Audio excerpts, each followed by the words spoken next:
If you're inconsistent, it's not because you don't have ideas. It's because you think what you do have to say isn't good enough. It's because you think that you shouldn't be repeating the same content and concepts over and over again. You have bursts of time where you feel inspired, but you can't rely on motivation or inspiration to build a brand. You're listening to the From Imposter to Empowered podcast. I'm your host, Jill Perrick, a business and mindset coach who specializes in imposter syndrome.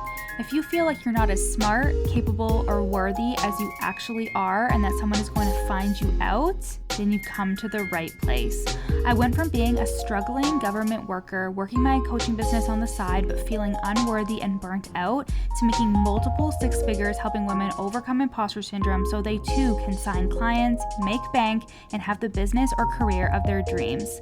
I am nothing special. I have a stuttering disability, ADHD, and I struggle with anxiety and depression. So if I can learn how to feel good enough and overcome my inner imposter, then so can you. Let's dig in.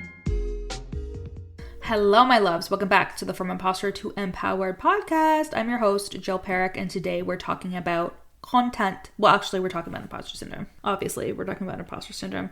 And we're talking about that feeling of not feeling good enough and how you think it's actually a content problem when really it's a not good enough problem. It's a you not feeling good enough problem. I've had clients that have definitely come up to me and have been like, nope, I have confidence. It's just my marketing. It's just this, it's just that. And the truth is if you were so confident in yourself, if you had all the belief in yourself and the belief that you can get your clients results and all of that shit, your marketing would be easy. It would be magnetic. It would just flow through your fingertips. You would just go live. You would create the content. You wouldn't have any qualms about it. And you would be making fuck tons of money, right? But there's always something deeper. And I think that there's also a responsibility piece as well. Because when we tell ourselves, I don't know, I'm doing all the things that I can, we really limit where we can grow. We really stop ourselves from growing and evolving and learning more about ourselves and the things that we need to work through and heal. I will never work with somebody who is just like, I'm actually perfect, but I have this problem that needs fixing and you need to help me with it. Because if you're not interested in the personal development work, if you're not interested in growing as a person alongside the business, what the fuck are you doing here? Like, I don't attract those kinds of people anyways, but I've definitely created content before from a scarcity place and have attracted those people. And I've had to learn that as a lesson that, oh shit, I really have to be more direct, more honest, more blunt in my delivery, because I don't want to attract people that think they're not going to have to do any work on themselves, but they're just going to do the strategy and then the results are going to come, right? Like, I am obviously not the coach for those people. So you kind of avoid responsibility and taking responsibility for yourself when you think to yourself, you know what, I have confidence. I don't have a good enough wound. But you wouldn't be here if that was the case, right? Like, you wouldn't fucking be here. So first, let's all acknowledge together that maybe it's not your content that is the problem. Maybe it is a good enough problem. And I'm going to talk you through a couple of ways that you will know that it is more so about the feeling of being good enough, and it's more so a mindset problem that you can easily overcome than it is actually a content problem, because content is just words on a screen. And of course, we have questions like, what kind of content should I create? Should I do a carousel? Should I do a reel? Blah, blah, blah. But at the end of the day, it's just still your words on a screen. It's still your energy. It's still your thoughts, and it's still your leadership. So let's dive into a couple of ways that you will know that, okay, this is actually more of a mindset problem than it is a content problem. This is actually a good enough problem than it is a content problem that needs to be solved, because this is going to help you so much, especially if you're looking at content of other people who are saying your content is what's not converting clients, right? Like, because this is going to help you so much, especially if you're looking at a lot of content that people are making that is like, your content is what's not converting clients. And they might give you a framework, they might give you a strategy they'll be selling. They'll say, if you do this and this in your content, you're going to get this result, but it will only be a band-aid solution to your not good enough feeling, to the overwhelmed feeling, to the thoughts of, I'm not doing this right, I don't know what I'm talking about, who's going to want to pay me feeling, okay? So one of the signs that you have a good enough problem, not a content problem, is you overthink every single post. You're spending hours tweaking, rewriting, and second-guessing your content. You're convinced that it's not good enough or that no one is going to care, and then if it doesn't get the right amount of likes or the right amount of engagement, which, let's be real, we're all victims to the fucking Instagram algorithm, okay? And a lot of the time we don't get engagement, but it's not about engagement. We know this, and still we use it against ourselves, and you feel pressure to get it perfect because you know that your content leads to clients, which it fucking absolutely does. But again, the pressure, the overwhelm, the overthinking, and you spending precious time, hours on content, which, you know what? Sometimes we have to do that to be able to figure it out. Like, I remember when I published my first book, You're Not Special. It's the only one that I have published so far, but it definitely will not be my last. And I had to figure out how to make it compatible on Amazon. Like I had to learn how to format it. And I spent like 6 hours on it before I realized that I could just hire someone for $20 to format the book for me, okay? But those are 6 hours of my life that I'll never get back. But now I know for the next time, and that is what you're going to do with your content too. You will learn a more efficient way. You will learn an efficient way to do it. You will cut down on that time, but it's still important to figure out what's taking you so fucking long. And it's probably because you're overthinking it, you're tweaking it, you're rewriting it, you're second guessing it. So you can't create a volume of content because your head is so focused on the couple of pieces that you can get out a week. The second way you know that you have a good enough problem and not a content problem, and I'm going to call you out here, you know that I fucking hate this, is when people are inconsistent. You have bursts of motivation when you create and post, but then you don't post for a couple of days or weeks because you're questioning if your content is even valuable, if people even want to hear from you, or you think that you have nothing to say. And these are the things that are coming up for you, and they're leading to you being inconsistent. And this does not just have to be like Instagram posts. This can be stories. This can be for your podcast. If you're inconsistent, it's not because you don't have ideas. It's because you think what you do have to say isn't good enough. It's because you think that you shouldn't be repeating the same content and concepts over and over again. You have bursts of time where you feel inspired, but you can't rely on motivation or inspiration to build a brand. So that is another telltale sign that it's not the fact that your content isn't good enough.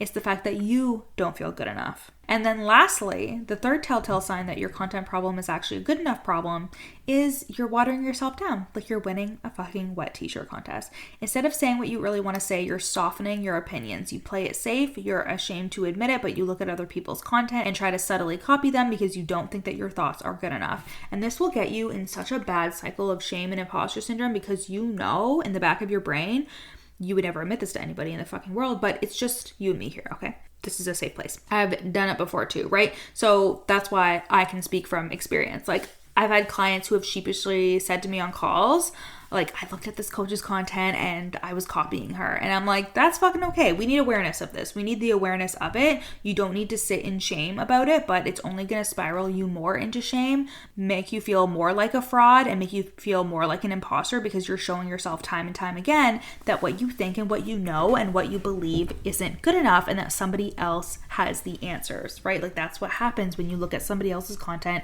and you copy them. And we need to nip this shit in the bud. Like now you are watering yourself down, and this could be why you're attracting shitty fucking clients. That could be why you are attracting people that are very wishy-washy and they're not taking action.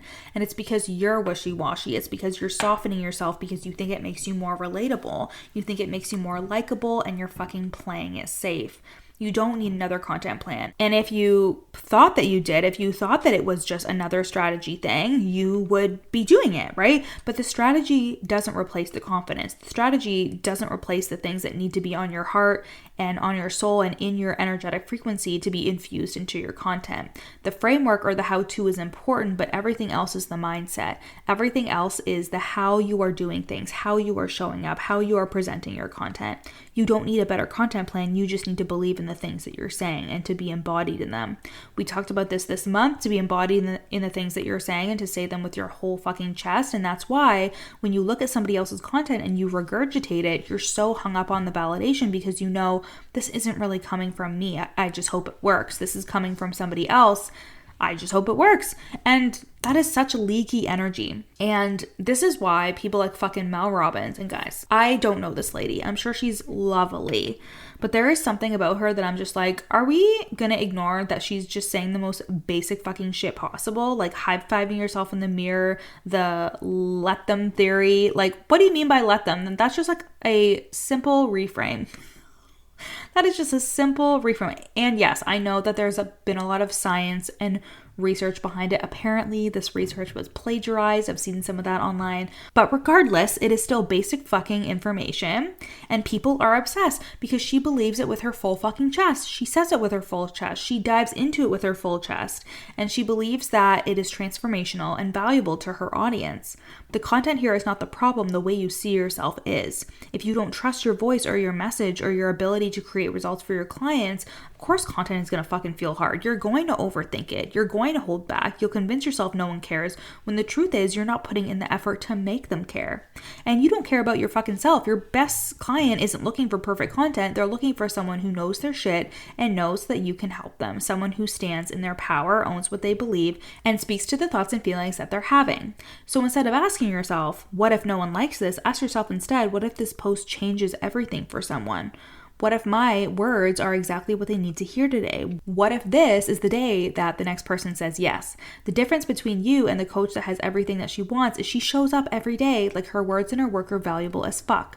So stop silently blaming your audience or the algorithm for why you don't feel seen or heard when you're doing it to yourself every single time that you create content. Your social media is a library, not a one-stop shop. Feeling the pressure of doing it perfectly and feeling like you need to say the right thing and do the right thing, this is a mindset thing, as I've been saying, and you need to work on your conviction. You need to work on your certainty. You need to look at the reasons as to why you don't feel confident in yourself. And if it's something as simple as, I don't know if I can get my clients results, so I can't promise results in my content, and I don't know what I'm talking about. Again, I recorded an episode last week on what if I'm wrong and that feeling of being wrong when you struggle with imposter syndrome. Go back and listen to that. That's where your work is. It's the inner work to get you to a place of conviction, a place of confidence when it comes to your business, and consistency wins over perfection every single time. The fact that you're getting your content out is incredible, and now we just need to refine. We just need to do the work so it can become more truthful, so it can become more authentic, so it can become more us, right? But you being consistent is building trust with your audience. Perfection doesn't build trust when you're not fucking doing anything. You being inconsistent is just pushing people farther and farther away from working with you. When every time you show up, every time you say the thing, every time you stand in your truth, people are getting closer and closer to working with you. And when it comes to watering yourself down and people pleasing, listen, if your clients don't like your content, they're not going to like you. And I'm not saying that you need to have somebody like you for you to affect massive change in their life. But if you want to fucking vibe with the clients that you're working with, you don't want to appeal to everybody, right? Standing in your truth helps you do that. Being honest about the work that you do helps you do that. I was just coaching a client in the From Imposter to Empowered program, and we were talking about exactly this. Her seeing other people's content and thinking to herself, I need to be talking about that. I need to be talking about content. I need to be talking about messaging. I need to be talking about those things so people care, so people will want to work with me because they want those kinds of results. And she helps entrepreneurs, so her default thought, because of her own stuff around worthiness that we're coaching on, is that people aren't going to want to work with her if she's not direct selling sales, right? Like sign clients, make money, that kind of stuff. But the thing is, people aren't only looking exactly for that, or else every business coach online would be a fucking millionaire, cajillionaire, right? If it really was as simple as I'm going to help you sign clients and make money, everybody would be fucking rich who says that. And I've done this before, and I actually told her this when I was coaching her on it.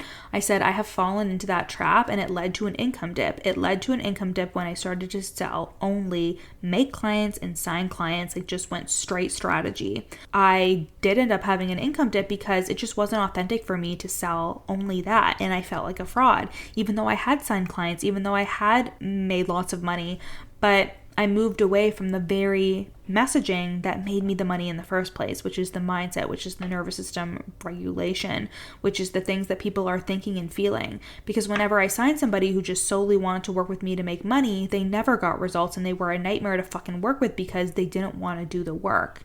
And I realized, oh my God, I was just appealing to those people, and now I signed them, and now I'm responsible for them. And it was this whole big thing. But it doesn't have to be for you. You just have to stand in your power, stand in your truth, stand in your conviction, and say what you want to say, be who you fucking are, and know that it is good enough.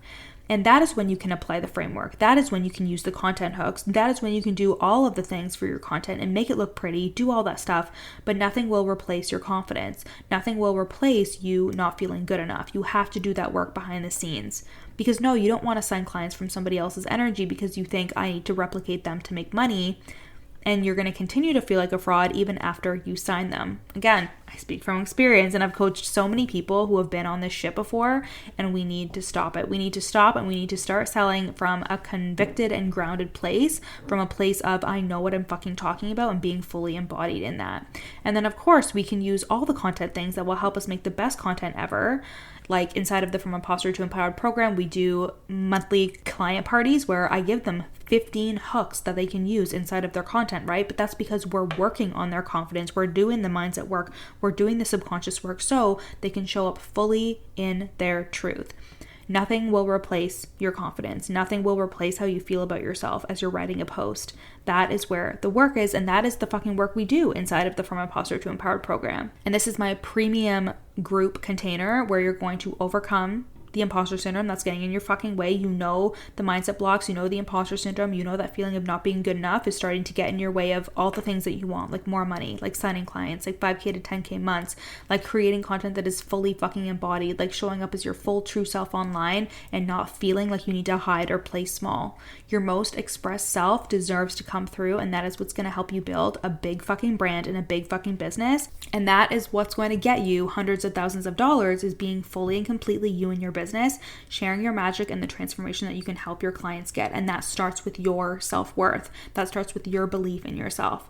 That's what we do inside of the From Imposter to Empowered program. There is no conversation that we don't have inside of this offer. We talk about it all, and most importantly, we talk about the shame. We talk about the imposter syndrome. We talk about the important things that will help you create massive inner and outer change. And I know you're sitting on your fucking hands. I know that you are, and you're just waiting for the right moment, but there will never be one. The time is now. So head to the link in my show notes, check out the sales page there. You can join directly there for 3, 6, or 12 months. And if you have any questions at all, I am an open book. Come over to Instagram and send me a DM at YourCoachJill, and we'll have a conversation if you want to talk about working together. Okay? I love you guys so much. I will see you next week in April. Hey babe, thank you so much for listening to this episode. Screenshot it and put it on your stories and tag me at YourCoachJill. And if you really love me, you'll rate and review the podcast. And if you screenshot it before you submit the review and send it to me, I will send you a free gift on me.